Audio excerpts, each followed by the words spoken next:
What is up, everybody? Welcome back to From the Crypt, the podcast. Hello, Derek. How's it going? Good. How are you? I have been better, but you know what? I'm alive. That's all I can ask for. Got a roof over my head. Got some Baja Blast. You know. You need to get some Pal World in your heart. That's what you need. I'll look God, into it. yeah, no, I'm serious, dude. Like it is freaking crazy. I've already found a shiny too, and then I fucking killed it. So I was like, God, come on, Nice. really already? This game don't know me. It don't know my bad luck, God damn. but apparently it does. Nice. Yeah. So today we will be talking about our top 10 favorite albums from the year 2000.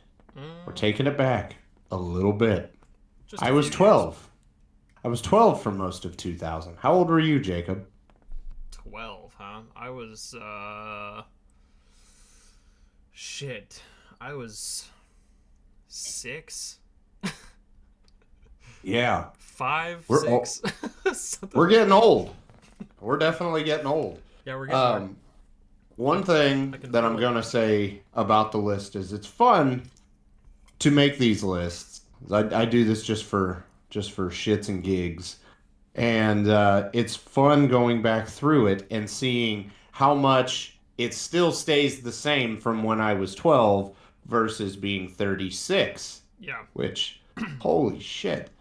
I, yeah, wow, that math has not been done before. So some stuff on the list you will tell is influenced by the fact that like I got into it when I was older. This Yeah. isn't like a man, when I was 12 years old, I bumped this album every day, all year, anything like that. No, we've had some time to think about this Yeah. and put it together.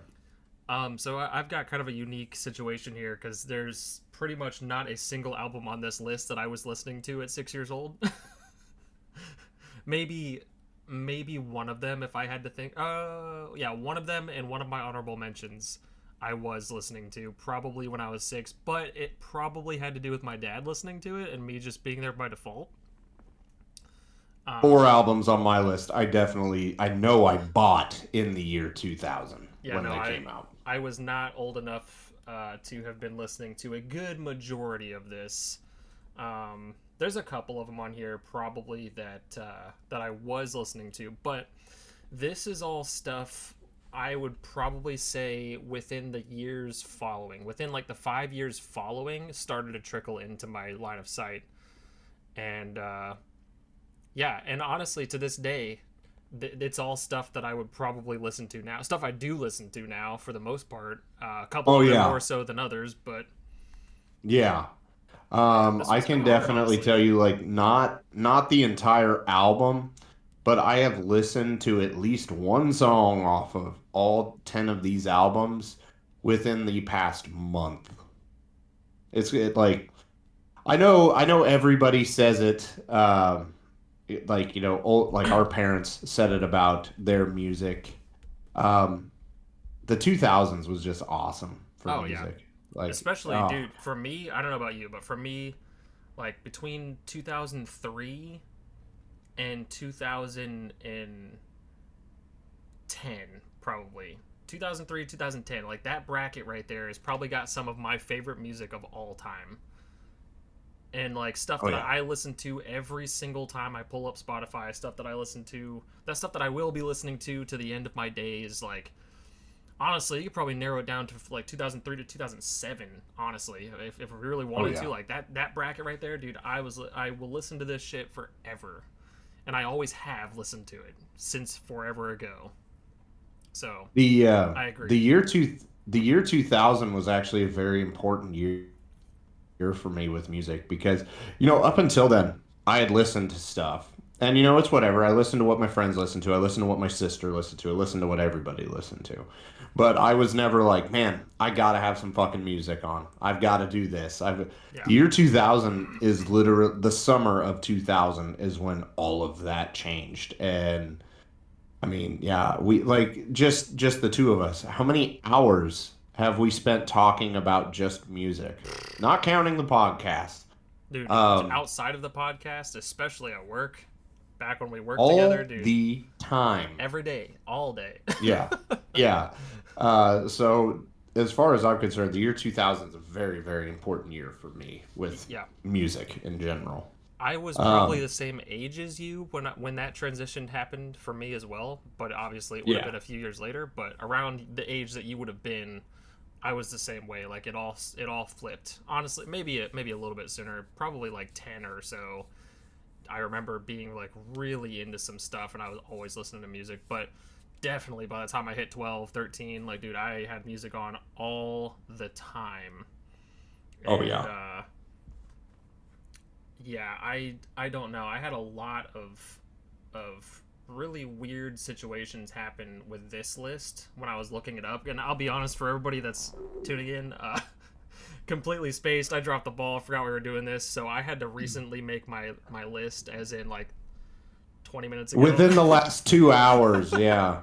Yeah, but luckily, um, as far as the list that I looked at, it was pretty straightforward. I think I had 14 or so things picked, and I was easily enough able to shift a few of them into an honorable mentions category.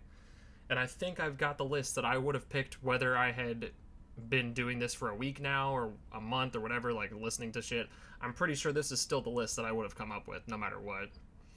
Yeah. So that's cool, I guess. But some of them were kind of hard. I'm not gonna lie. Some of them were a little difficult, and I don't know. I guess we'll get into it when we get into it. But Yeah. So I got two things before we start. One, I haven't shown you the or wait. Oh, God, it's a weird spot I'm on. You see the Sam? oh yeah. You sent me the Yeah. Snapchat of it. I was like, oh my god. Yeah, it looked good. Shout out Chris Hall tattoo artist at Montrose Classic. He is the best and he is cool as shit. We all cannot wait for you to get your gold tooth. Um, Secondly, and this is off topic, but it is about last week. So we experienced a lot of technical issues last week recording our State of the MCU video. Um, and I just wanted to provide clarification. That video was originally intended to be at least 40 minutes longer than what it actually ended up being due to the technical difficulties. So, if those of you think like, "Oh man, they just did nothing but shit on the MCU." Yeah, we kind of did.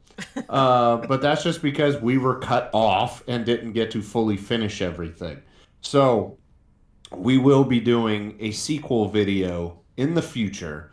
Um, me personally, I'm not like wanting to do it like next week or anything like that. If anything, I'm wanting, I think around Deadpool 2 or 3, Deadpool 3, because then we can lump that in and then that'll give us hopefully, a much more positive outlook on the MCU because you guys know it. It's been very meh lately, and we were in the meh and didn't get to talk about like all the positive stuff. We had to rush everything just to record an outro and everything like that. So, um, yeah, I guess just be on the lookout for that in the future. We will be doing a sequel. We'll be bringing that series regular bastard Toby back to talk more MCU with us, even though he claims he's an expert. But let's face it, he's not. He's a bitch.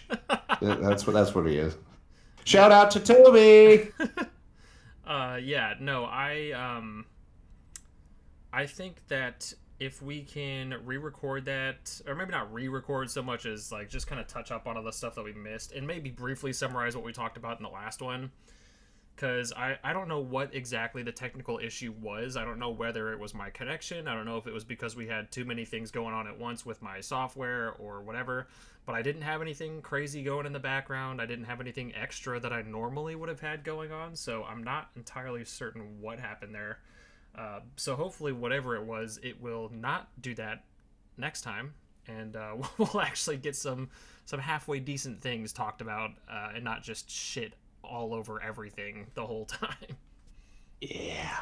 Because there's definitely some stuff that's not terrible. I mean, it's stuff that I liked, stuff that I'm sure you liked, stuff that Toby liked, Oh that yeah. I would like to talk about for sure. Yeah. And I think if we give it a little time to breathe and then do the sequel, then I think we'll have a much better turnout, technology wise and hopefully outlook wise. Yeah, So yeah, I'll be on the definitely. lookout for that in the future. I'll also just look into it in general, just to see if there was something on my end that may have been going on, or something that I could have done differently as well, just in case. It was probably the fact that Toby's recording on his whack ass phone. Okay, sorry, I was just writing my list down on my phone. Hashtag get Toby a laptop. Yeah, everybody, Hashtag.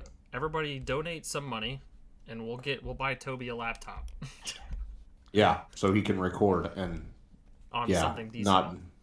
not be on his phone. We just need to make sure he can set up a babysitter time for the baby, so he can just use his girlfriend's computer. Problem solved. Word. But anyway, Okay. Yeah. Without further delays or whatever, the top 10 albums of 2000. Okay. Do you want to go first? um, it don't matter. I can go first if you want. Okay. All right. Go ahead. Get us rolling here. Number 10. So What is it? So this one here, my number 10, is kind of an odd one, because there are other albums, of course, by this band that I like way more by a landslide, but it's got one of my favorite songs of all time, and technically it's a cover by Edvard Grieg, but it is Cult by Apocalyptica. Oh, And In the nice. Hall of the Mountain King is one of my favorite songs of all time, like by a landslide. But they also covered Metallica's Until It Sleeps and Fight Fire with Fire, all on cellos, and that's just badass. But not only that, but I got to see them play Fight Fire with Fire live when I seen them, and it was just phenomenal watching them work them goddamn cellos like they were their bitch, dude. It was crazy how just insanely fast it was, and playing them behind their back and shit, like like cellos, dude, not violins, not a guitar, like full cellos behind their backs and shit, playing Yeah, Fight Fire with Fire. Yeah, I was like, how the fuck are you even doing that? But anyway, yeah, Cult by Apocalyptica, released in 2000 on October 2nd. Hell So yeah. good old Halloween release. And the Hall of the Mountain King, obviously, Halloween song. It's like the Halloween song of all Halloween songs. So, but yeah, Yeah, that's my number 10. when I was going through, because I already had, X amount of albums, basically had to check and make sure what came out in 2000, Yeah. make sure there wasn't anything that slipped in from 99 or '01.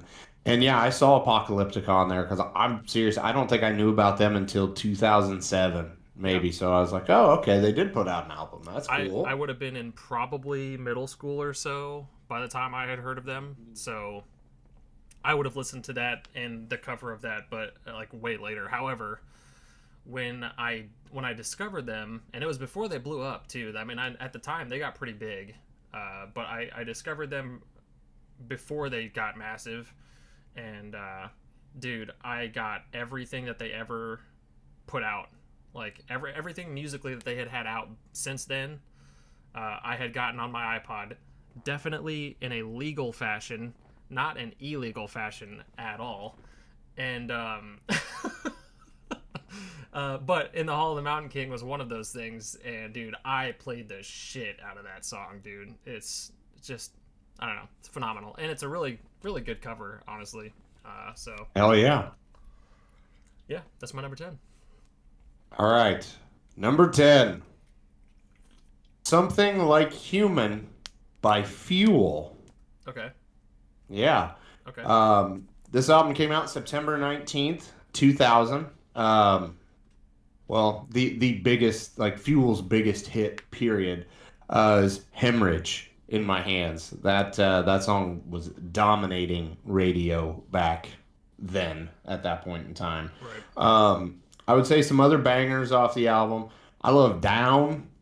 Bad Day. That's a little bit. It's not heavy, but it's catchy, and you'll sing along with it. Hmm. And a song I totally forgot existed until today, which was "Innocent" by Fuel. And I listened to it, and I was like, this, it like especially like I watched like the music video for it because I was like, wait, oh, I forgot this song even existed, and it blew my mind how good it was, and I was like, like I haven't listened to that song in over 20 years, guaranteed 20 years, Yeah. and just lyrically, it's so fucking good. But I remember buying this album and bringing it to school and playing it on the computer lab in what was it? Oh God, I can't even remember the class. It wasn't like a study hall or anything. It was just some random class, and then yeah, I just popped that thing on, and me and my classmates rocked out to it for a little bit. I think we only got like the first two songs, and then the teacher was like, "Shut that off!" I was like, well, fuck off, Hell yeah. you bitch. But yeah, uh, something like "Human" by Fuel, number 10. Hell yeah. I just wanted to look something up real quick, but I don't know if it's Yeah, I'll even. say I don't even know if it's if you even want, I can go feed. ahead and do number 9. Yeah, go ahead. Go 'Cause ahead. if you're looking something up. Yeah, I'm just curious about something. I don't know if it's even a thing, but Okay. go ahead. All right. So number 9, "Crush" by Bon Jovi. I get Nice. yeah, I get a Oh lot of boy. weird looks for saying that, but all I have to say is the music 2010. renaissance that took place in my life in the year 2000. It started with Motley Crue and Def Leppard, and then I went into a hard fucking Bon Jovi phase. What I'm album was still a it? fan of Bon Jovi. What the Bon Jovi album? Yeah. Crush. Crush. Yeah, it's the one with "It's My Life" on it. Oh yeah, yeah. Okay, Um, okay. so I It's mean, my I was life. getting into Bon Jovi, like we're talking "Slippery When Wet," New Jersey, "Keep the Faith," Yeah, yeah. that time period of Bon Jovi earlier in 2000. So this album came out June 13th, 2000. I was like, okay, I bought this on cassette. Like, let me just throw that out there. Oh word. Cassette. Yeah, because back then I didn't have like a Walkman. I had just the a tape deck. So that's what I bought it on. Like I think I was in Iowa City at a Best Buy and bought that on cassette. Oh Nice. God, where how far the times have came since then, considering Best Buy's doing away with all physical media. Yeah. But yeah, some bangers off of this album because I love this album. One Wild Night, Say It Isn't So, Two Story Town, Just Older, Captain Crash and Beauty Queen from Mars. This whole album is great, and I don't. It's My Life. Everybody knows that song. That was huge during the summer of 2000. Um, and yeah, I love Bon Jovi. I love them to this day. I was listening to Bon Jovi 2 days ago. Um, and yeah, I think I listened to this album last week, and I was like, "Yep, this still got it, still a banger." So, Yeah. "Crush" by Bon Jovi, number 9. I listened to quite a bit of Bon Jovi growing up myself, but definitely due to my mom just always having Bon Jovi and similar things playing all the time when I was growing up. So a lot Oh of that, yeah, a lot of Guns N' Roses, a lot of fucking, yep. a lot of Hootie and the Blowfish. Dude, I had all that shit playing. But on the other side, I also had like Metallica and stuff like that, Black Sabbath from my dad playing all that kind of stuff. So yeah, Yeah, Bon Jovi, I fuck with Bon Jovi quite a bit. So, hell yeah. but my number 9, it's not even metal, uh, not even rock, as a matter of fact. It is Ooh, the Marshall Mathers LP, nice, released on May 23rd, 2000. And dude, I mean, I cannot even big. explaining or I cannot even explain to you how many times I listened to The Way I Am and The Real Slim Shady and just Bitch, I'm gonna kill you. yeah, dude, I listened to the shit out of this album quite a bit. And of course, it was not when I was like 5 or 6 years old in 2000. But but when it came out and when I was old enough to, or by the time it had come out and I was old enough to like understand it and get into that kind of scene and whatnot, dude, I listened to the shit out of that album. And yeah, Marshall Mathers LP, number 9. Yeah, that's a good one. That is It's very, very good. it's a banger. It is a certified hood classic for sure. Okay. You want to go ahead and do your number 8, and then we'll get back on track? All right, so my number 8 is Infest by Papa Roach. Get the fuck out of here. It is That's mine. Infest by Papa Roach, number 8. Yeah. Yeah. That's what's up. Yeah, no, April Yeah. 25th, 2000. A little bit, a few days after my birthday, this came out. And dude, honestly, again, what more can I say? Last Resort. Really? I mean, come on. Literally, the whole album was just massive, and I think it definitely came out at a time where I'm not sure if it could have come out at a better time, to be honest with you, but Okay, I'm literally sending you a Snapchat as proof that I had. Yeah, Infest is number 8 for me too. yeah, dude, I listened to Infest quite a bit. Nice. Yeah, Broken Home. Yeah. It's just a Yeah. banger all around. What can I say, man? I loved Papa Roach a lot back in the day. I know there was one point in my life, probably the end of middle school, early high school, I had a really, really, really hard Papa Roach phase that I was listening to a shit ton of Papa Roach all the time. Yeah. I can't even remember what album it was, but it was the album that had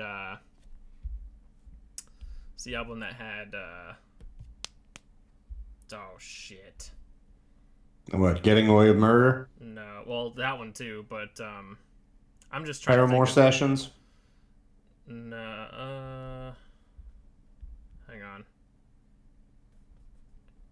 Oh, it had the song "Wish You Never Met Me" on it. That album and before that, I was listening to this like all the time. Okay. Yeah, I'm going to do some research here. 2013, whatever album came out in 2013 or something like that. Oh, God, that would have been like, not Metamorphosis. That would have been the one after that. The Connection, possibly. Fuck, dude, I cannot type. Yep. The Connection. That's the one with Still Swinging and Where Did Yeah. the Angels Go? When that album came out, I remember like I listened to it and I was like, it's not for me. I'm not really vibing with it. And then like I listened to it again like a week later or some shit like that. I was like, you know what?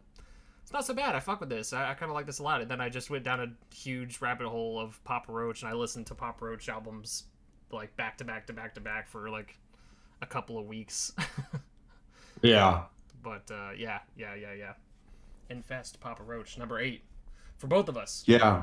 Yeah, I was going to say, I guess I'll just go ahead and Between Angels and Insects is just seriously like fucking perfect. And I might get the song wrong because I've seen this on YouTube where they'll like take like a riff, and there was like 4 Papa Roach songs off of Infest, maybe 3, I don't know. And they played a riff, and it sounded like something that Iron Maiden had written. Part of me want to say I thought it was Prowler for Between Angels and Insects. I could be wrong on that. Just look it up. You'll find it out there on YouTube somewhere. I don't care. There's no money. I don't need that shit. So, and then Broken Home, because even at the time my parents were fighting all the time. So like, I really vibed with Broken Home, and then just Between Angels and Insect knocked it out of the park. It's still, in my opinion, their best work.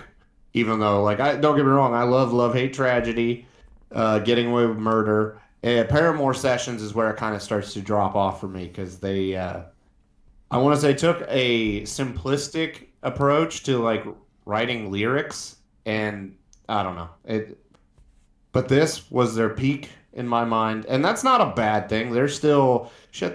They had a number one hit on the radio like within the last year, at least one, maybe two. Yeah. So they're still killing it. They're still doing their thing. I've seen them live twice. They put on an awesome show, lots of energy. Um, so yeah, Infest number 8 for me as well. If your 7 matches up with mine, then I'm gonna be concerned at this point. So This is one that I'm almost guarantee. Like again, this might be the one you were talking about. How you said, I probably expect it to be on your thing, but honestly, I'd be surprised if it's not. But my number 7 is LD50 by Mudvayne. I knew it, and you're right. Yeah, Yeah, it's the one you didn't have dude. on there. Yeah, it would have been like 11 or 12. I Really? never got, yeah, like, don't get me wrong, it is awesome. Like, -1, great, Yeah. amazing song. Dig, awesome. But at the time, which it's weird to say this as I've got a Mudvayne tattoo on my body, I fucking hated Dig when it first came out. Really that was before my time of getting into that type of metal. interesting. But even still, if I'm listening to a Mudvayne album, it's going to be the end of all things to come, and then Lost and Found. Like Yeah, yeah, yeah. LD50, it like those two albums are just infinitely better, No, in no, no. my I, opinion. I agree 100%. 100% agree with that. I think at this stage, I was like, you know what? I feel like this album probably, if you would have asked me in like 2013, 2014, what my top 20 or top 10 albums of 2000 were, this would probably not have been in it. But since then, I have listened to it a lot more, and out of the albums that were released in 2000, definitely is up there for sure. So, Yeah. but No, yeah, it LD50, August 22nd, 2000, by Mudvayne. it's a great album. Well, I okay, I don't think it's that. It's Mudvayne. I fucking love Mudvayne. I love Chad Gray.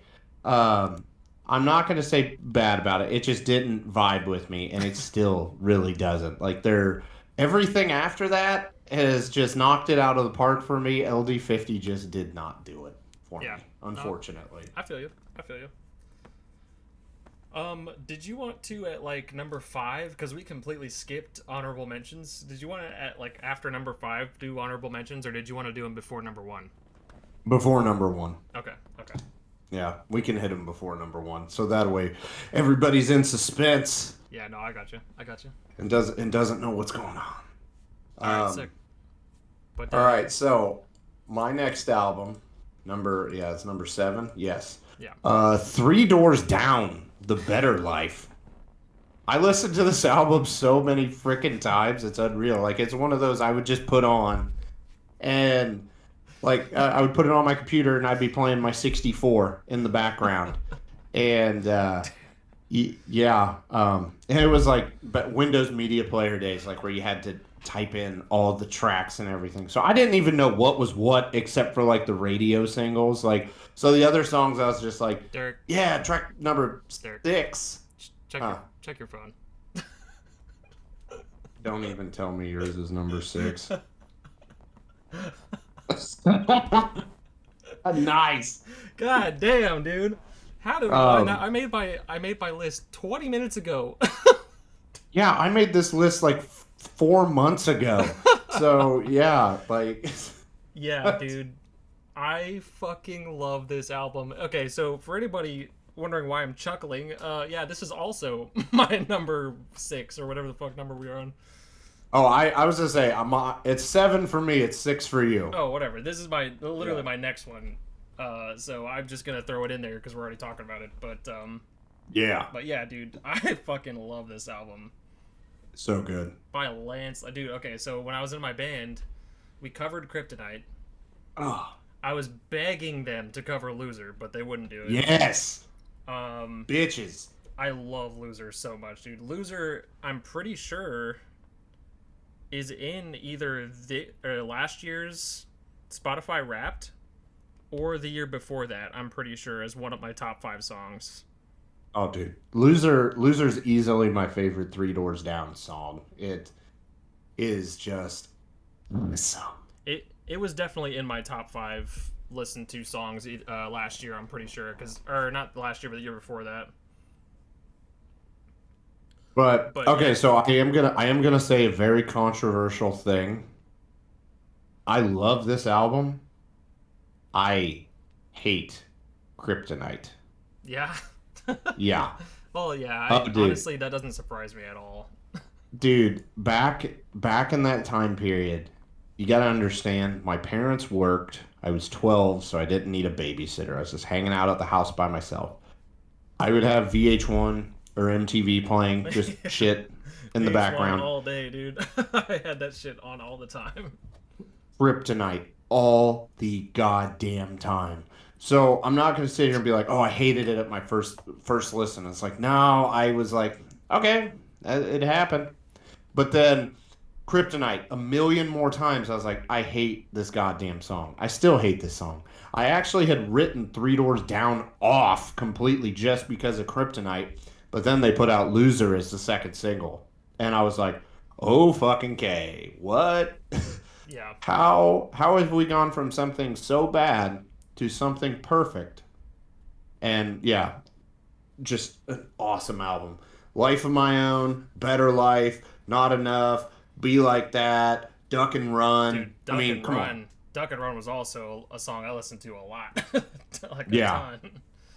This like I would have put realistically if Kryptonite was not on this album, it would have probably went up like at least 3 spots for me. That's how Damn. much I love this album, but I hate Kryptonite.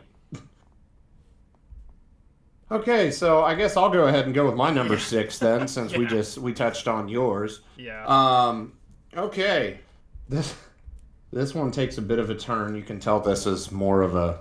I was older when I really got into this, but Hollywood in the Shadow of the Valley of Death by Marilyn Manson Okay.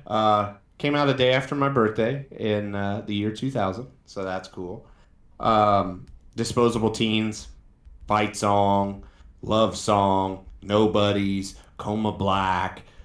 Oh God, yeah.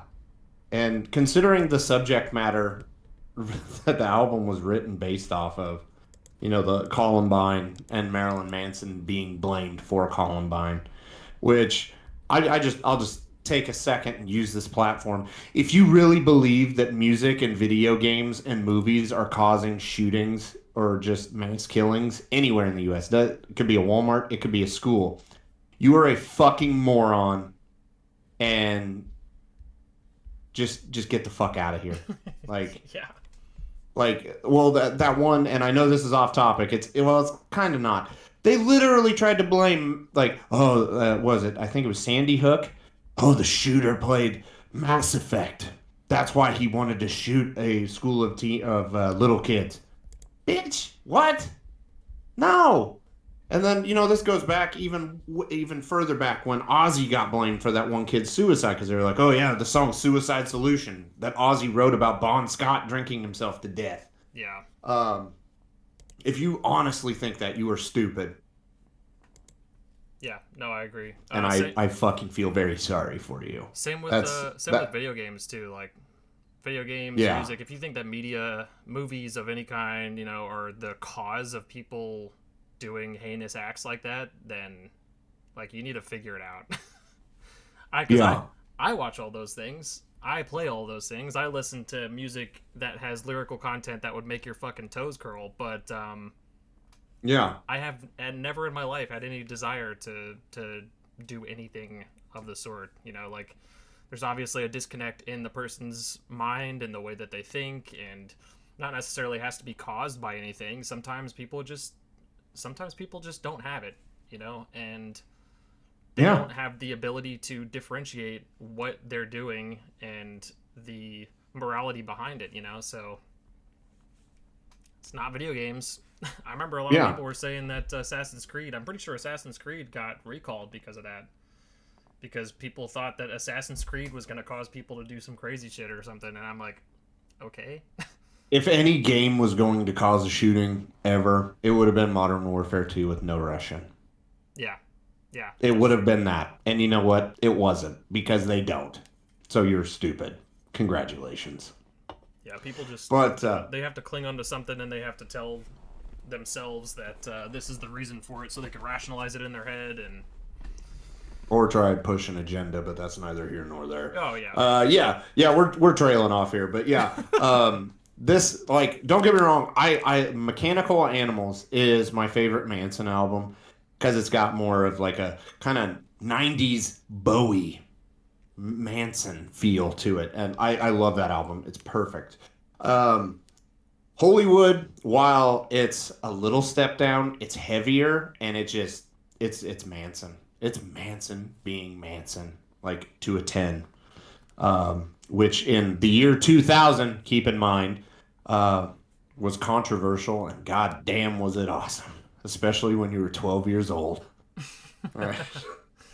Yeah. So So, I I have never, believe it or not, I have never been a huge Marilyn Manson fan.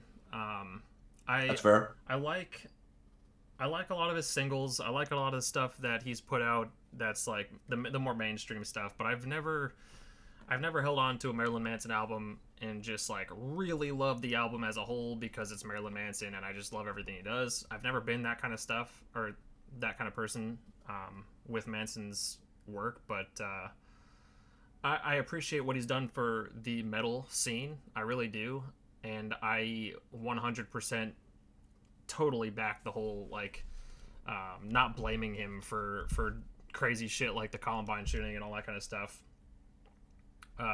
or any artist for that matter.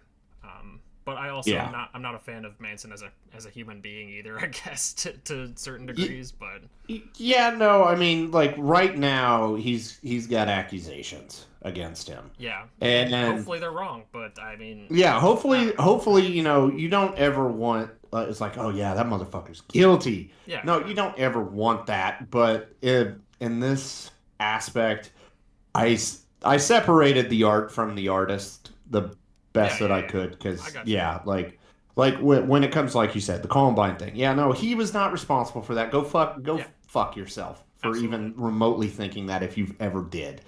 It's just an album. That's all. Yeah, It's a good album. Um, but yeah, I guess Hollywood number 6. yeah. I didn't. I just never really got into him, is all. But Yeah, yeah, no, I agree. Separating the artist from the artist in a lot of capacities, I can do. There's certain instances I don't. yeah. but but yeah, yeah. Let's see. What do I got? What are we on? Number five. Number 5. Number five. I've got Awake by Godsmack. Nice. October 31st, 2000. Awake by Godsmack came out, and dude, this is definitely one of the albums I was listening to at the age that I was listening to it, or when it released. I mean, Yes. because my dad had this shit on all the time, and dude, well, just Godsmack in general, I had playing in my peripherals all the time, as well as Metallica, Black Sabbath, all that kind of stuff. Yeah. A But yeah, dude, truly great the album. the song "Awake," as a matter of fact, was the very last song that my band and I covered before we split up, and that was a bitch to sing. Oh yeah. I'm telling you right now, dude. I left practice every single time we were practicing that with no voice. That was hard. Yeah. Sully's No. got some crazy pipes on him, dude. No, the thing I will say about that is like me and some buddies, we covered God, what was it? Bad Religion and Keep Away.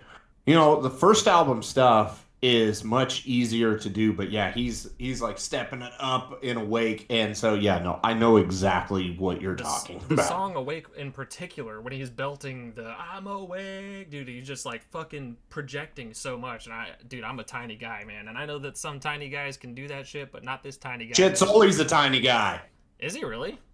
Yeah, Damn, right. I would have always pictured him being bigger, but maybe not. I'm pretty sure he's a very very small guy. Like Interesting. I'll have to look that up. I could be wrong, but I really don't think I am. Didn't they But I also am open. release? Didn't they release Cat Scratch Fever on this one too, or maybe Uh, no, maybe I'm tripping. Maybe that was a different yeah, I one. was gonna say, yeah. Well, they released "Trippin'" on Awake, if that's Yeah, what you're getting at. no. Cat No, Scratch it Fever. was They did a cover of Cat Scratch Fever by Ted Nugent. the Japanese version had "Sweet Leaf" by Black Sabbath. Oh, Like okay, they okay. covered that one. So yeah, it must have been a It, different it, album that Cat Scratch Fever came on. Or no, no, yeah, no. they covered. Wait a minute. No, they didn't. I'm thinking of Pantera. Sorry. Oh, My okay. bad. My bad. My bad. Yeah, because Because I was I was like, looking at that it's like album earlier. what? No spoilers or anything. It's not on my list, but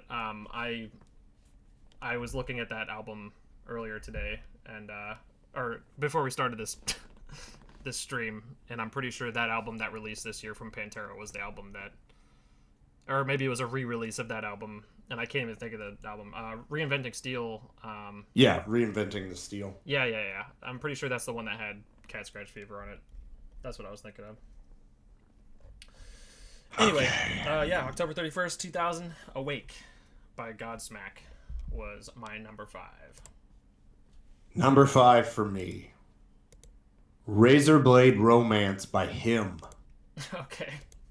This is one that, yeah, I'm not even gonna lie. I did not get into him until, God, I think it was October. It was like October 29th of 2005, if memory serves correct. Because me and two friends, we went and saw them in St. Louis. They were touring for Darklight, and I said some very unfavorable, not very nice things about him when I've tried to listen to them in the past. Yeah. Could not get into it, but then after seeing them live, it like opened the floodgates. So 2005 through like 2007, it was like damn near nothing but him that I listened to. Um, but your sweets, like I could go through this whole damn track list because everything is awesome on it. Your Sweet 66, Poison Girl, Right Here in My Arms, Wicked Game. That cover is awesome.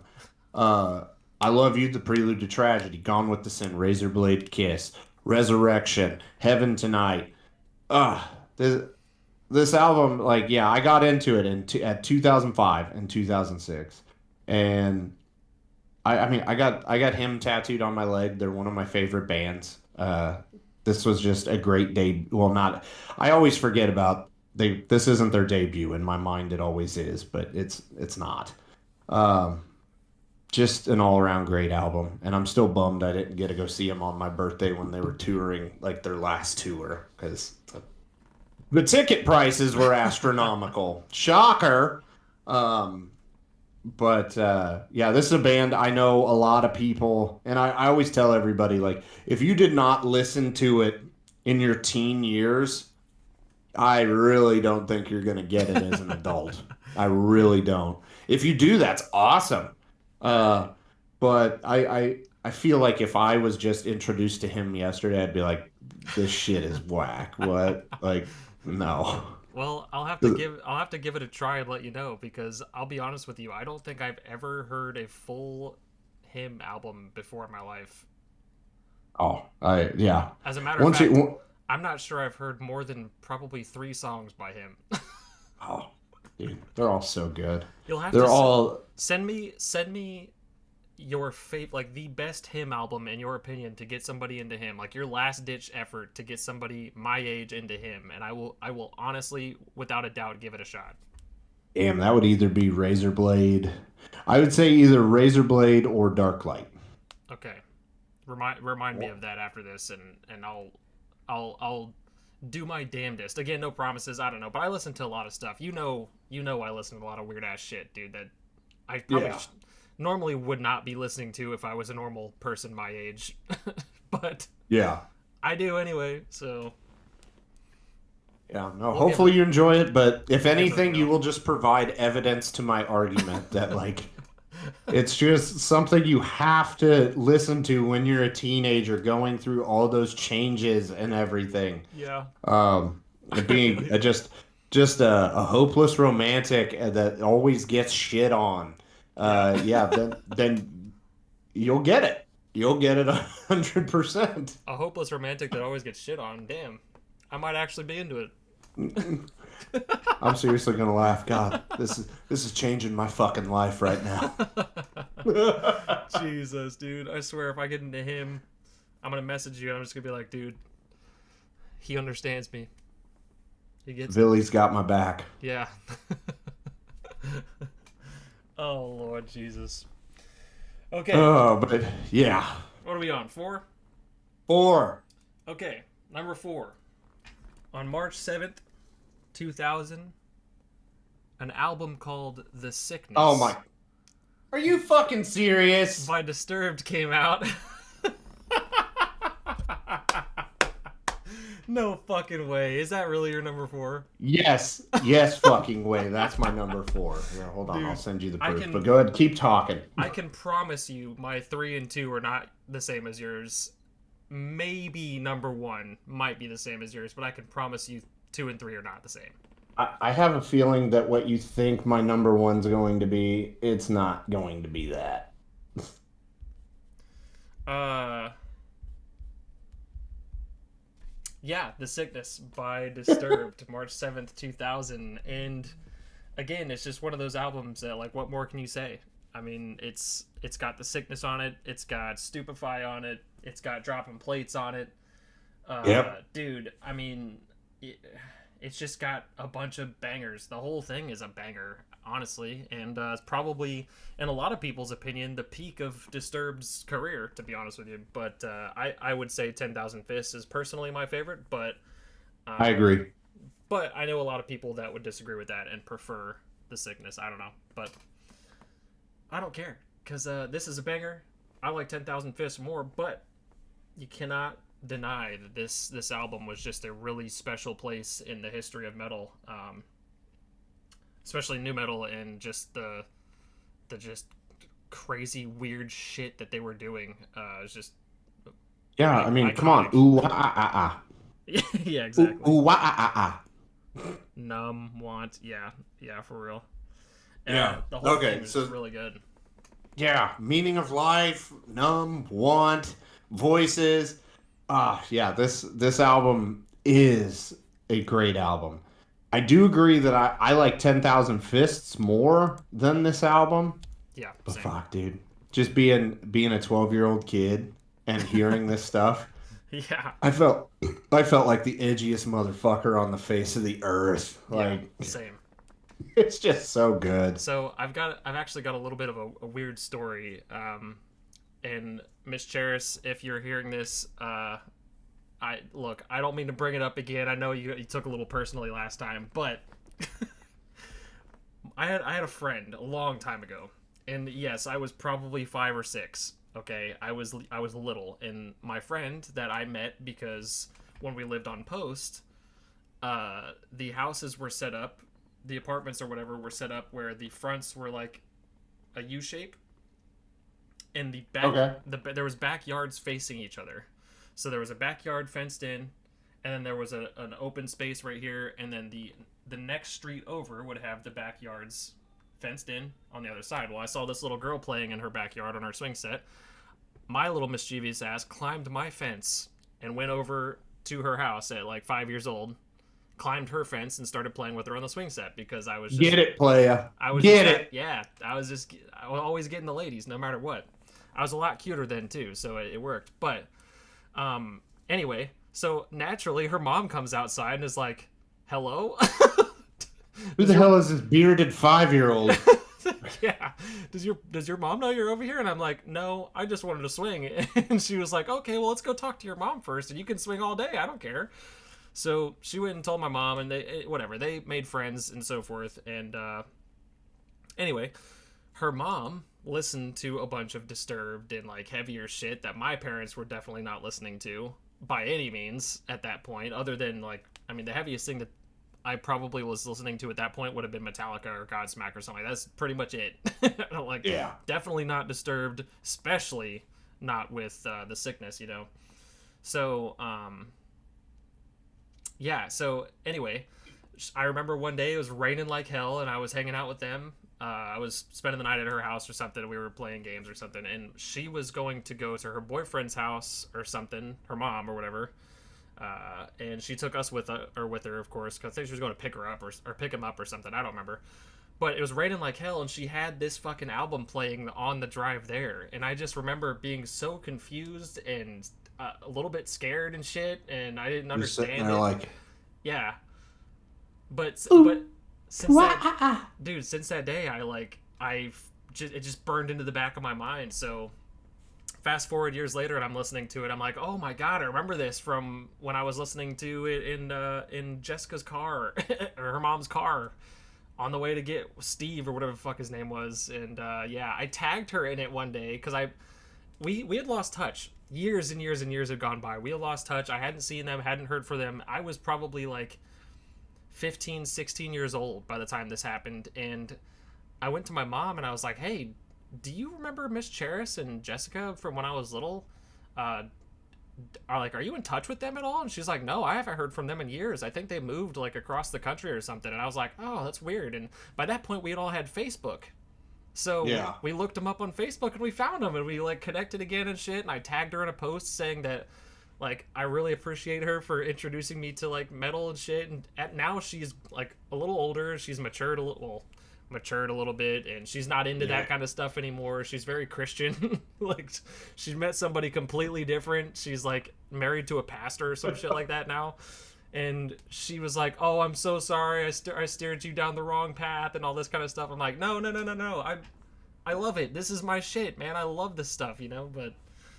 But yeah, I'm pretty sure it was Down with the Sickness. I'm pretty sure it was a song I tagged her in, or maybe it was Stupefy. I can't remember, but yeah, that's my little disturbed introduction. But yeah, this is definitely a very important album in my music history for sure. Oh yeah. Yeah, this like I'm just looking through my list and God, you remember just think back a few weeks when we were making 2023 and Yeah, how we were just complaining about how bad it was. This is exactly why we were complaining about it. And you know what? It's going to get harder the more we go. dude. I think by the time we get to 2005, No, my 6 through 1 could all be number ones. Like, 2003 is gonna be a bitch for me. yeah, That's gonna be I hard, know dude. I know I've got mine made. I can't remember exactly what's on each year specifically, but yeah, like there's some years where it's like fuck, I could have 5 number ones on Yeah, this list. I could have 4. This year was like fuck, I got to find something to put at number 1. But I know that 2003 through 2007 are going to be rough for me. Like it's going to be fun. rough. I'm gonna have a hard It's going to be time, fun. dude. Honestly, I'm pretty stoked. I'm pretty stoked to get past this year because I know 2000 was great, but I know that 2001 moving on has got some of my favorite albums of all time in it. So, Yeah. like, I don't know. It's gonna be hard, but I can't wait. I'm not gonna lie. Honestly, All right. if I don't hear back from any jobs tomorrow, I might even like start making some of these lists. Oh, dude, do it. It's fun. Yeah, It's just to have them awesome. ready. I might go ahead and get some of these ready. That'd be cool. But yeah, But go ahead. Go ahead. oh no, I was going to say you go ahead because Oh, we yeah. both had the same number 4. Yeah. So, You're right. You're right. Okay, so number 3, I know is not your number 3 for a fact, and if it is, I will shit enough bricks to make a house. But on October 30th in 2000, an album called Midian by Cradle of Filth came out, and Whew, that was yeah. close. I know it wasn't gonna be in your thing or whatever, but Cthulhu Dawn, Saffron's Curse, Her Ghost in the Fog, like in my opinion, some of Cradle of Filth's most iconic songs. I mean, this is the first album by Cradle of Filth that I personally got into because of Her Ghost in the Fog, and I distinctly remember when me and my buddy Cody, shout out Cody, went to go see them live for the first time. When they played this song, dude, we lost our shit. We went absolutely insane. But yeah, Satanic Mantra, like there's just a bunch of really cool songs in this album, and the whole thing is just really fun to listen to. And I hate saying this because it sounds like it's a downplay. It sounds like I'm downplaying Cradle of Filth, but if you're trying to get into the heavier side of metal, like with like more black metal kind of stuff, Midian is a good transition album to get into that kind of shit. It's very melodic. It's got a lot of atmosphere, but it's also very heavy, very gothic at the same time. So I like a gateway into heavier genres of music and so forth. Or heavier genres of metal. Like if you're already into metal and you're trying to break into that like black metal kind of stuff, Midian is like a perfect album to segue into that kind of stuff. So yeah, that's my number. That's my number 3. What day did you say that album came out? October 30th. Okay, all right. Part of the reason I was panicking is because mine came out on October 24th Oh, of 2000. October 24th. Yeah. Oh my. Okay, I think I know what it This, is. yeah, this is where people are going to think I'm crazy for putting this at number 3, and everybody's going to say, "Why is it not number 1?" Ah, yikes. Um, Okay. I know where yeah. this is going. So part of the reason I will not put "Hybrid Theory" by Linkin Park at my number 1. I'm a Meteora guy. Like, I'm not gonna. I obviously love this album. I put it at number 3. I just, when I want to listen to Linkin Park, it's always Meteora. Uh, Okay. Literally always Meteora. Okay. And yeah, that's a potential spoiler alert for when we get around to 2003. Sorry, might have to do just 11 through 2. I'm telling you, Yeah. dude. 2003 is gonna be rough. Yeah, it's gonna be a tough one. Rough. But no, this album, I remember the first time I heard One Step Closer, I didn't like it. Oh I did not no. like it. Yeah. Dude, I'm telling you, the year 2000 was a weird year because I was so far behind music wise that like I was bumping fucking hair metal, dude, hardcore. Like it was, I earlier I said like Motley Crue and Def Leppard then led into Bon Jovi, and then Bon Jovi led into Guns N' Roses, and then my Guns N' Roses phase did not end until I think 2003. Yeah. They're my favorite band. Which also, fun fact about Linkin Park's Hybrid Theory, it has sold 32 million copies worldwide, making it the best-selling debut album since Appetite for Destruction by Guns N' Roses. So any chance I can talk about Guns N' Roses, I'll take it. But I mean, really, come on, Paper Cut, One Step Closer, With You, Pushing Me Away, Points of Authority, Runaway, By Myself. In the end, like it's just hit after hit after hit after hit. So don't take this like it's not number 1. Why are you talking so highly about it? It's a great fucking album. I'm not Honestly, gonna ever say otherwise. There's just 2 albums from the year 2000 that I like more than Hybrid Theory. it's a certified banger. Like by a Yeah. Oh hell landslide. yeah. It is just a damn And good album. also, R.I.P. Chester. Yeah. Rest in peace. I'm not gonna lie, dude. And honestly, we could probably do a whole episode on Linkin Park. Not gonna lie, but Yeah. I will say this: when the song "Lost" came out, what was it, last year or the year before? Yeah. Last year? Yeah, last year. Fun fact, it was the number 1 Yeah, mainstream rock song of last year, and it it's would. 20 years old.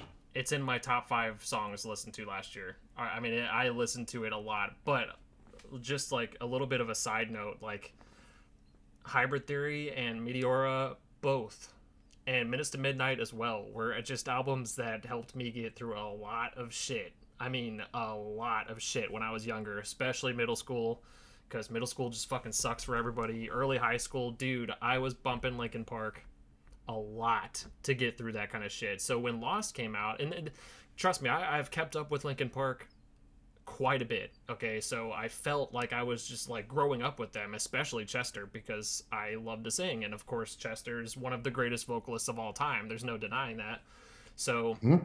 when Lost came out, and it was just weird.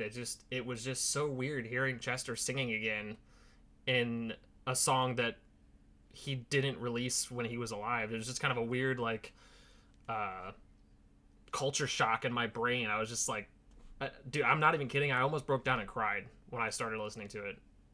It was I insane. I just I felt so bad, like because looking back on it now, uh, especially with Lost, and then I'll even say More the Victim and Fighting Myself, like Yeah. that just came out last year with the 20th for Meteora. Hmm. Man, he was screaming for help in those lyrics. Yeah, and And he was throughout everybody, the whole entire Linkin Park career. Honestly, yeah, he really was. And and everybody vibed with it. He helped everybody, and then I feel bad that nobody ended up helping him because yeah. he deserved it more than anybody. Oh yeah, Just for absolutely. just for all the people that he has helped through. Because I mean, believe me when I say, uh, I had my first like depressed cry session, depression. Wanting to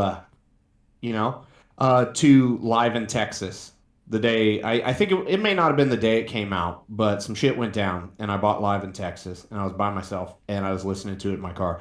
I cried the whole fucking album because it was just a bad, bad fucking time.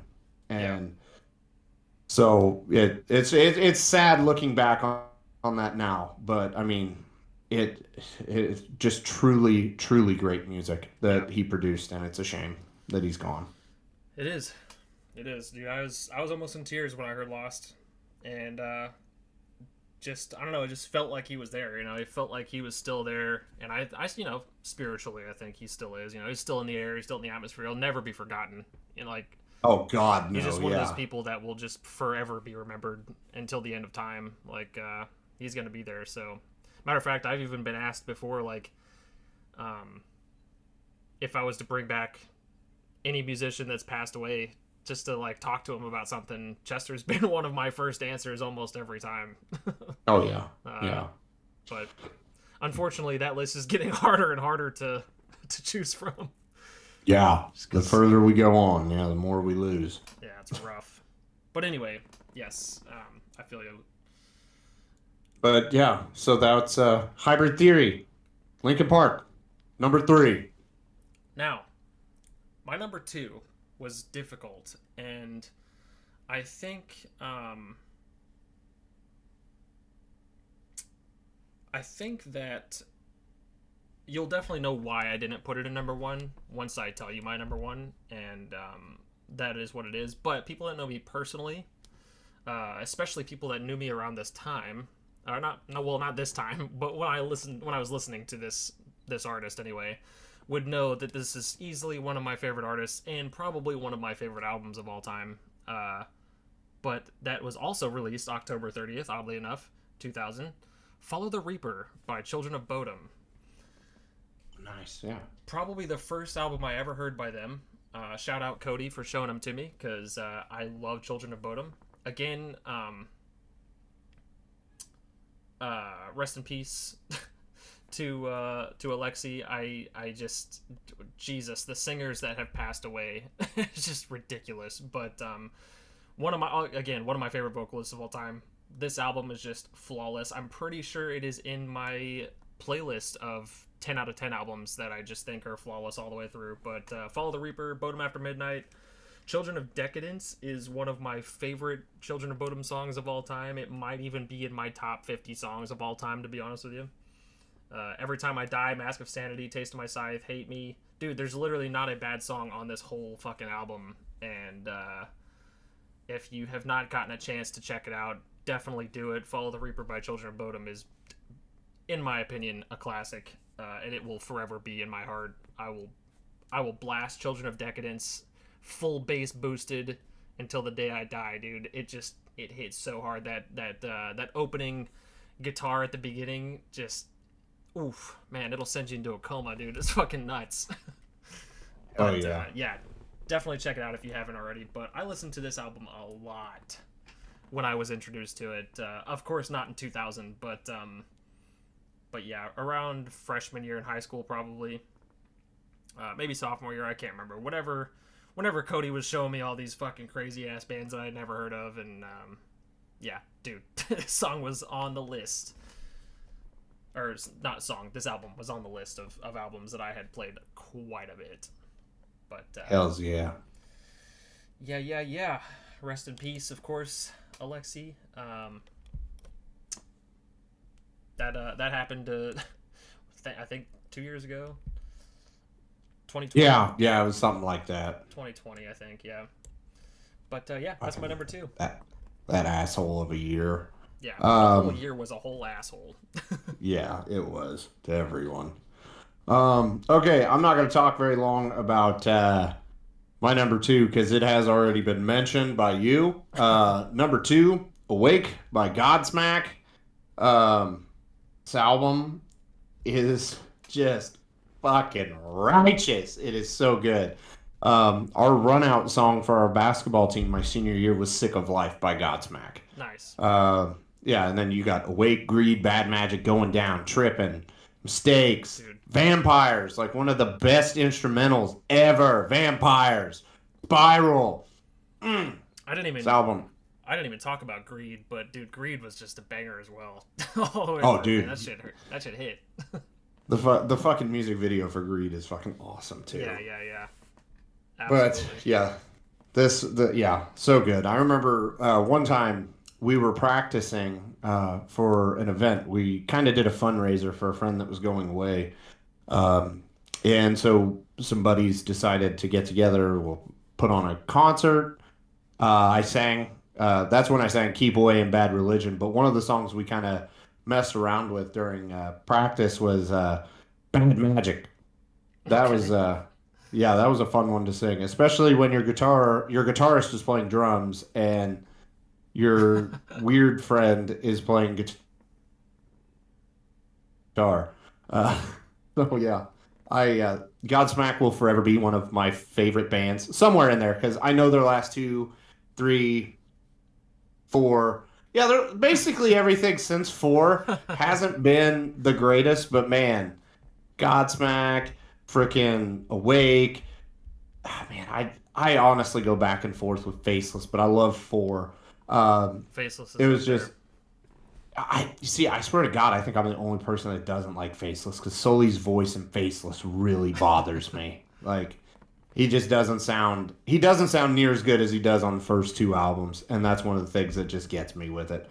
But yeah, Godsmack was just one of those right band, right time for me. And yeah, I'll always bump Godsmack, even if their new stuff sucks. I still got the old stuff to fall back on. So yeah, I know that Godsmack, I know Awake. their self-titled one was probably the one that I would put at my favorite, just because I listened to that one the most, probably. Yeah, Especially Voodoo. I listened to the shit out of Voodoo. Um, honestly, my favorite would probably still be Awake. I mean, I just listen to nothing but Awake a lot, like for a huge stretch of just high school, like because I didn't really care for Faceless. It has some good stuff on it. You know, I'm not gonna say it doesn't. But Awake, just every song hit. yeah, I feel that. Okay, honorable mention time. Honorable mention time. So I've got an EP, a Okay, single, okay, and two albums. One of them, all right, um, actually no, it's pretty straightforward. But I'll go ahead and do the single first. Uh, okay, "I Disappear" by Metallica from the MI2 soundtrack. I seen just this just like in the awesome. list when I was like scrolling through the list of shit that came out in 2000, and I seen this and I was like, dude, I listen to that song so much. I love it so much, dude. It's just so fucking groovy and catchy, and the riff is just dude, it's such a banger. Love it. But Yeah. yeah, that's the single I had, and then the EP was "Origin" by Evanescence. Um, Oh yeah, it yeah. had "My Immortal" on it, and so forth. But yeah, it's just a banger. It looks like a studio album, honestly, or I guess it's listed as a demo on here. But uh, Yeah, because Fallen was technically their debut, and that came out in oh god, 2003. yeah, again, 2003, man. A lot of stuff came out in 2003. But Basically, if you're not picking up on what I'm putting down here, there's like not that this year was bad. This year that we are presently talking about was a great year for music. It gets harder and it gets better from here on out. yeah, and For a then while, I should say. yeah, I was gonna say then it plummets. Yeah. Shit.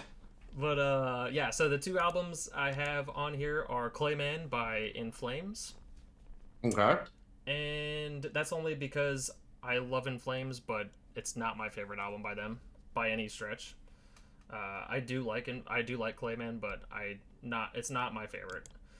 And then Killswitch Engage by Killswitch Engage. Again, I liked it, but as far as like the Jesse era of Killswitch, I liked Alive or Just Breathing much more. So there's Agreed. that. But Killswitch is one of my favorite bands of all time. However, when I say that, I am definitely referring to the Howard era of Killswitch. Not any slight on Jesse, because Jesse's a phenomenal vocalist and I love his music as well. But I prefer Jesse in Times of Grace. I said it, and I'll die on that hill. But yeah, I prefer Jesse in Times of Grace, and I prefer Howard in Killswitch Engage. Shoot me, whatever. But no, I'll go ahead and say I agree with that. I've actually been going through I think the last couple weeks I've been in just a massive Howard era Killswitch kick. I've been listening to basically nothing but End of Heartache, As Daylight Dies, and Killswitch Engage. Like basically just cycling through them. So I've been digging that as well. And I will say, Killswitch Engage, honorable mention for me as well. We already mentioned one of mine, Mudvayne, LD50. Actually, technically, we already talked briefly about this one. Pantera, Reinventing the Steel. Just a banger.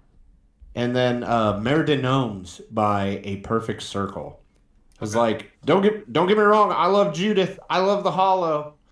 I don't know, I've always been way more Tool with Where I Want Maynard. Kind of like, same. What you were just saying with Howard. Like, don't get me wrong, I like APC. I haven't really listened to Pussifier all that much. Tool, that's all I need. That's all I want. Tool. Yeah. No, Okay. I agree. I would much prefer Tool over Perfect Circle. Not that I don't like A Perfect Circle. Perfect Circle's like freaking good. Yeah. Yeah.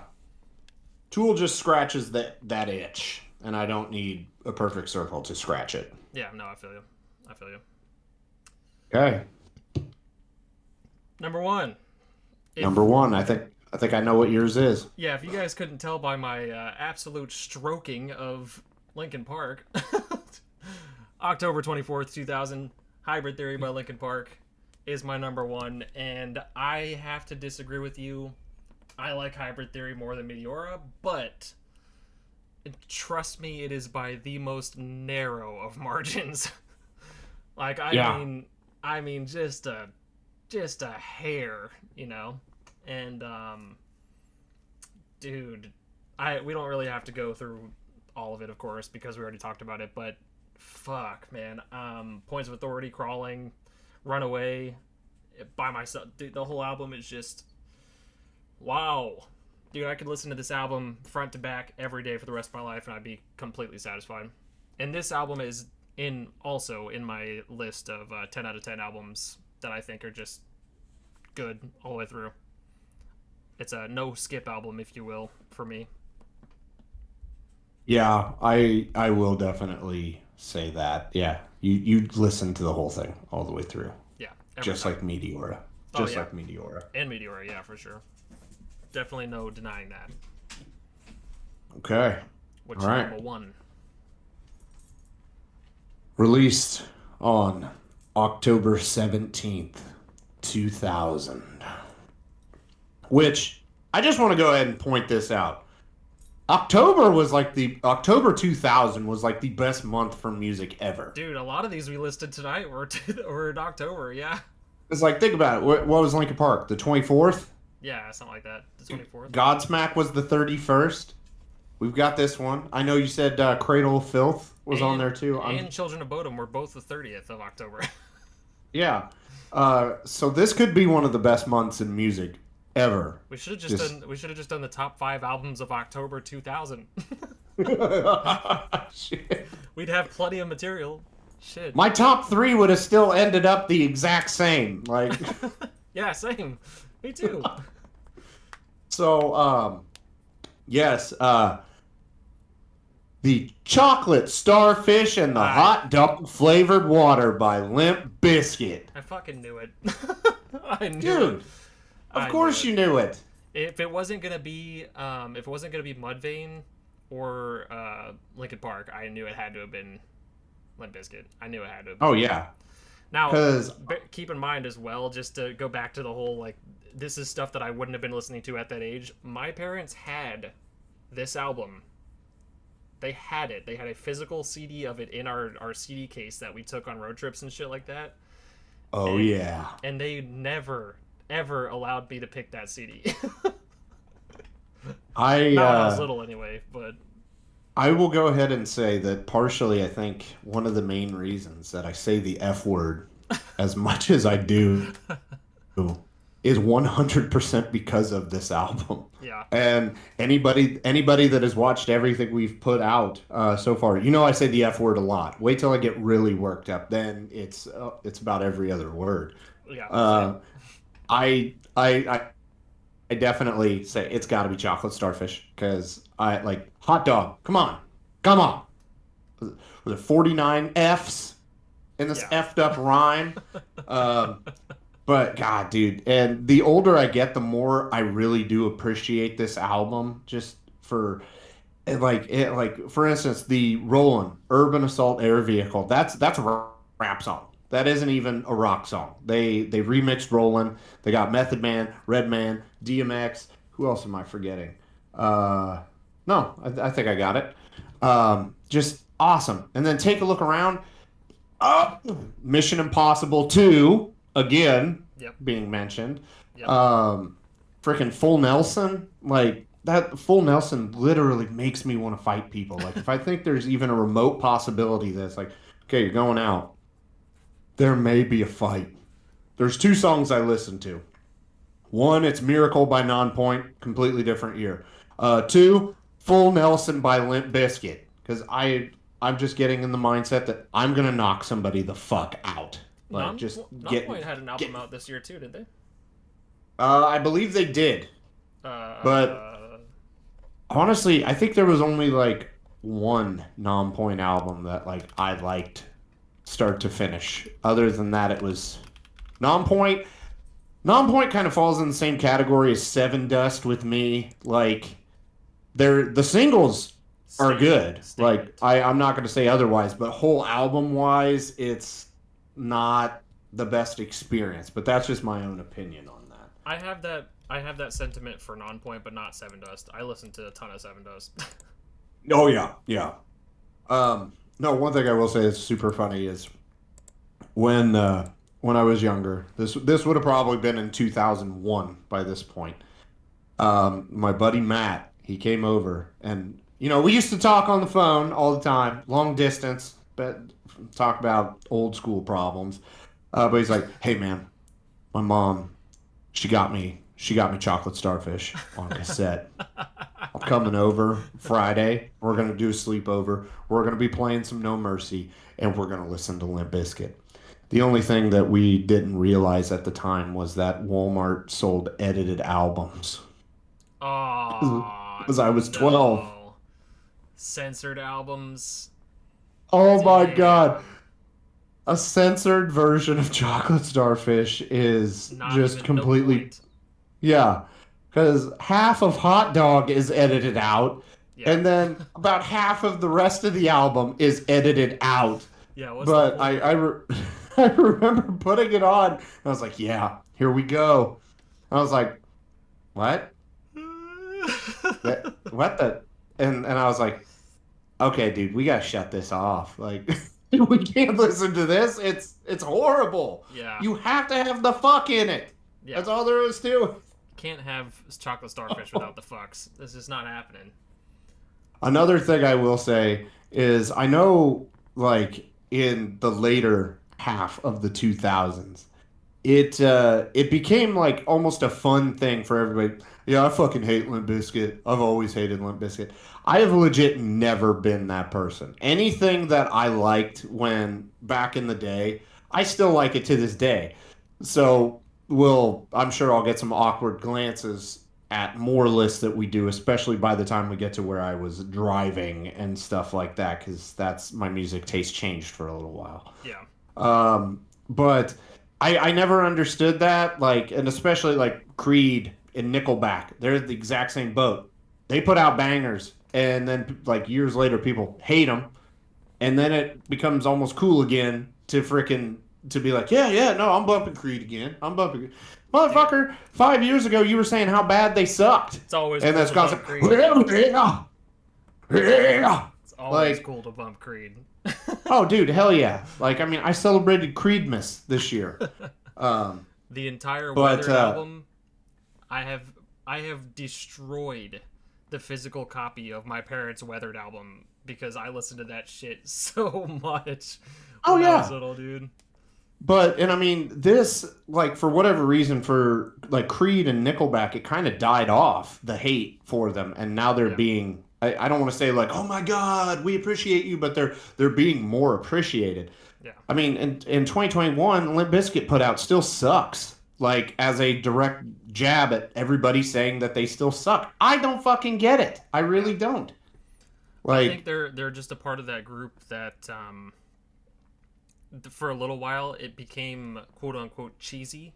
Like their aesthetic, their personalities, their overhyped yeah. personalities and stuff became cheesy to people. So it was just awkward to like them for a lot of people. But Yeah, dude, because I'm you like what you like, because man. yeah, like you go back like let's say you're in high school and you know you're still feeling everything out socially and then everybody's yeah man I fucking hate Limp Bizkit. That Fred Durst he's a douche. What do you say? Do you risk being ostracized the rest of high school because yeah I like Limp Bizkit or do you go with the crowd? Yeah, Thankfully that opportunity never really presented itself for me, but I can understand people just joining in the hate, and then before they know it, they do hate the band because they're just yeah, so caught up in that. I've loved Limp Bizkit since 90. Yeah, it would have been 99 when I first heard them, and you know I put Still Sucks as an honorable mention, with my only complaint being that it was too short and I wanted more of it. But this album, 75 minutes. This is a full fucking course meal of an album. And it's damn near perfect in my mind. And yeah. anybody that's got something to say, they can come say it to me because you will get knocked the fuck out, full Nelson style. Boom. Love Limp Biscuit. The end.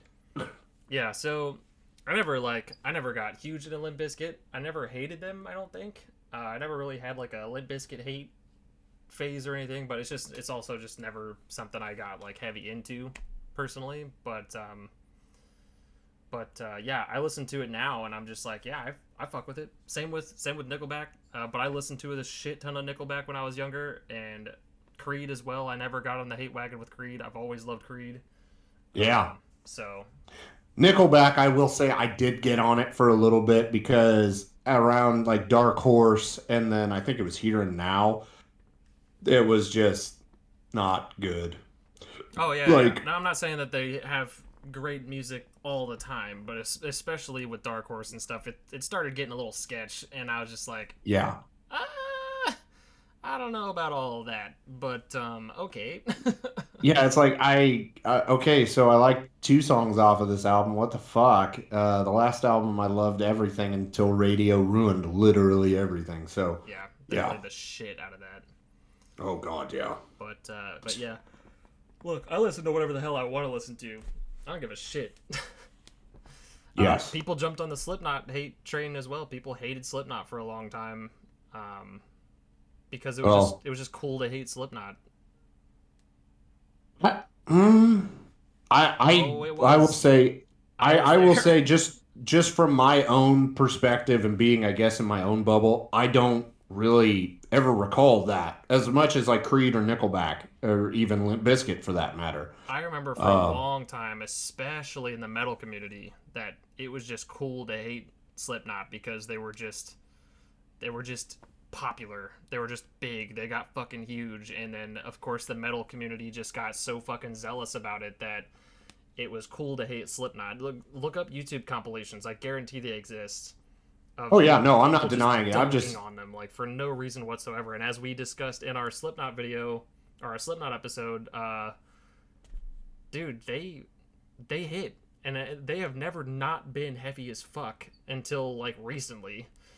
yeah, And like now if you were to tell me that people were hating like hardcore on Slipknot within the last year, I'd say, well, yeah. yeah, that makes That sense. But no, I'm talking like when they got big, when they were popular as fuck, like at their peak, with like All Hope Is Gone. When All Hope Is Gone hit, it was just cool to hate Slipknot because they weren't real metal anymore because they got played on the radio and shit and all that kind of stuff. And I'm like, I don't know what you're talking about, but okay. ultimately that's just people that are jealous, idiots, Yeah. and yeah, People getting they mad at somebody being successful. I don't understand it. yeah, That has nothing to do with them whatsoever. yeah. But But yeah, I agree. I don't think it ever got as bad as the Creed and Nickelback hate, but it definitely got up there. It definitely got up there. yeah.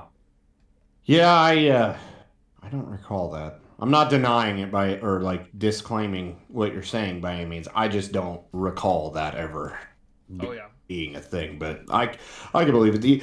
You could get people on the internet to say they hate breathing air. I mean, people are people. They're gonna Yeah. fucking hate whatever they're told to or whatever they want to, You know just to be dicks. that's interesting that you say that, the getting people to hate things on the internet, because that also would have been around the time that the internet was getting big. I mean, the internet was getting fucking huge at that time, and social media was getting massive. I mean, what year did All Hope Is Gone come out? Like, 2008.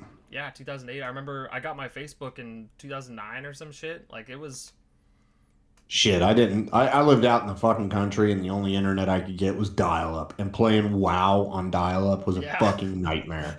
So, yeah, no, so that might be why, like, I'm behind on internet stuff from basically until like 2012 and forward, or like backwards, I guess. Um, because I just never had like reliable, steady internet. I didn't even really have a smartphone until like 2012. Yeah, no, I didn't get a smartphone for a while either. I had a flip phone for a little bit. I had one of those little full keyboard things for a little bit. Oh, hell yeah. I didn't get my first smartphone probably till 2012, 2013, give or take. Yeah. I don't remember, but anyway, But yeah, that makes sense though. That social media was also just becoming a much more widely regarded thing around that time, and MySpace, of course, and all that kind of shit. But MySpace. yeah, crazy time, Awesome. crazy fucking God. time. I feel 24 years younger right now. You know, No, I'm serious. I would normally Like, say that this video or this episode is making me want to go listen to Hybrid Theory, but literally anything could make me want to listen to Hybrid Theory. no, at the start of the video when I said it was 24 years ago and I realized I'm 36, I was like, God, that was 2/3 of my life ago that this took place. I was like, fuck. Over 2/3 of my life. Oh, God. That was almost my whole life ago. But yeah, so that is our top 10 albums of the year 2000. Let us know, what did we miss? Because there's a lot of music that comes out every year, Oh, yeah. and Except we for- are not perfect. Except for last year. Yeah, except 2000 only. Because yeah, we will probably doing more year specific, which obviously with 2001 being the next up, but with our release schedule, we don't know exactly when we will be doing that or what. But I know I've already got 2000 through 2009 done and a decade end top 10, which really fucking sucked to make. It was so fucking hard. Yeah, from 2000 to 2010 would be rough. Yeah, like rough, God. dude. Yeah, it's I will, if I remember, which I probably will, because this was pretty fun. I will probably, assuming I don't get any calls back from jobs and shit, I will start making my 2001, 2002, 2003 list, depending on how much time I get. But I spent Yeah, today, get them all. dude. Today I spent all day sitting on my couch. I was fucking cold as shit all day because our heat was all messed up, and then I was I've also been just warming up. I was just bummed out all day, just for whatever reason. Probably just because this job thing was just kind of bummed me out. But I just stayed on the couch all day and went down YouTube rabbit holes about creepy shit and. So the normal stuff that you know, yeah. No, dude, the last couple days before that, dude, I was at my computer. I was making music. I've got a EP coming out in like 10 days. I've also got Mark your calendars. I've also got a single with the new Bonnie coming out, a collaboration between him and I coming out on the 31st of this month as well. Yeah, so that's coming up in around the same time. Man. At first, I thought it was already February. I was like, oh, there's 29 days this month, moron. But then I was like, no, we're I'm still the in moron. January, bro. Still in January. I'm the moron. Yeah, January 21st, or sorry, January 31st and February 3rd. I've got music coming out. Dude, I have been doing work. When I haven't been working, I've been doing work. But today I was like, no, I'm not doing that shit. Also, my like personal YouTube channel, I put out 3 videos last week. I've been on the grind. Yeah. I actually just hit 212 subs yesterday. So Hell yeah. working Congratulations. absolutely. Speaking of which, make sure you like this video. Yes. And hit the sub button if you want to see anything more of this nature or anything involving scary movies or movie franchises or whatever. We talk about all kinds of stuff like that. And Derek, you want to tell everybody what we're doing next week? Next week, we are having our series regular, Toby, back. Which I think I'm just going to start calling him Toby Tits. Just because I can. Toby will be back with us next week as we discuss the Resident Evil film franchise. Now, just as a little tidbit, I guess, I went through and rewatched all of them within the last week, or actually 2 weeks. My ranking has changed like drastically in ways that I never thought it would have changed. So it's definitely going to be fun. And make sure, like, comment, subscribe. So that way you can see Toby as he tries to separate the video game from the film franchise, which is, let's just be honest. If you can do it for 6 of them, which I believe you can, the 7th one you cannot separate from the game because it is so heavily influenced by the game. That's why I'm here. I've only actually watched somebody play through one whole game. Yeah, Jacob knows nothing. Yeah, I know little to nothing other than lore videos I've seen on YouTube and Toby's playthrough of Village. That's it. Yeah, whereas I've been a huge Resident Evil fan since the GameCube remake in 2002. So that's the same time the movie came out. Yeah, I will have watched all of the movies by that point, though. By the time we talk about them, so yeah. So don't forget and wait until 20 minutes left. Hang on, give me a second. I gotta watch the last movie. I gotta speed watch these bitches. You guys want to give me cliff notes? I cranked the speed of the video up to like ×4. Yeah, it was just a blur. Was this even a movie? I couldn't make out anything. Oh, it was just a waste of my. I watched an hour-and-a-half movie in 30 seconds, and I got nothing from it. I'm pissed off. I'll do it in 30 minutes. Shit. But yeah, so that's going to be really fun for us to sit down and talk about next week.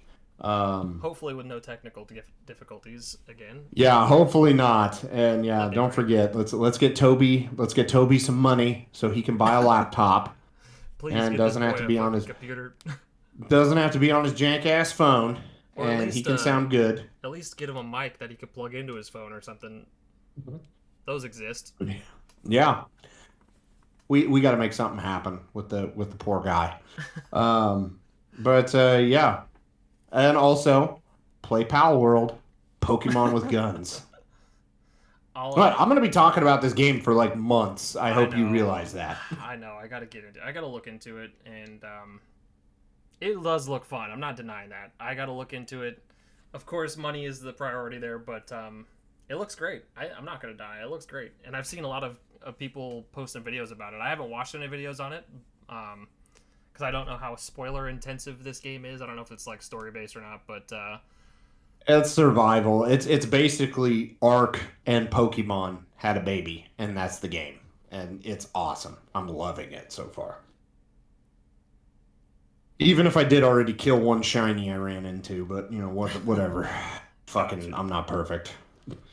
I'll have to look into it more. But yeah, no, if I can land a job here soon, which I'm sure I will. Honestly I'm not too worried about it. I probably will here soon. But yeah, once I start getting paychecks again, I have no problem grabbing it because I want to get that and I want to get Baldur's Gate really bad too. Because I keep seeing people playing Baldur's Gate and loving it and shit, and I'm like, man, I want to play that so bad, so bad. I still got Alan Wake, Spider-Man 2, or Alan Wake 2, Spider-Man 2, Dead Space. I've got such an infinite backlog, and then picking up this survival game was the worst idea in making headway in my backlog, but I regret nothing. I'm having fun. I'm building my base. I've got my pals working for me. I killed a giant leaf freaking leaf elephant Mamorit. I'm probably butchering the name. King of the forest. Not anymore, bitch. That's me now, bitch. Yeah, even if there was another Mamorit that attacked you to damn near death, and then it still took me 5 minutes to kill you because you're like 20 levels higher than me. I still got you, bitch. Jesus Christ.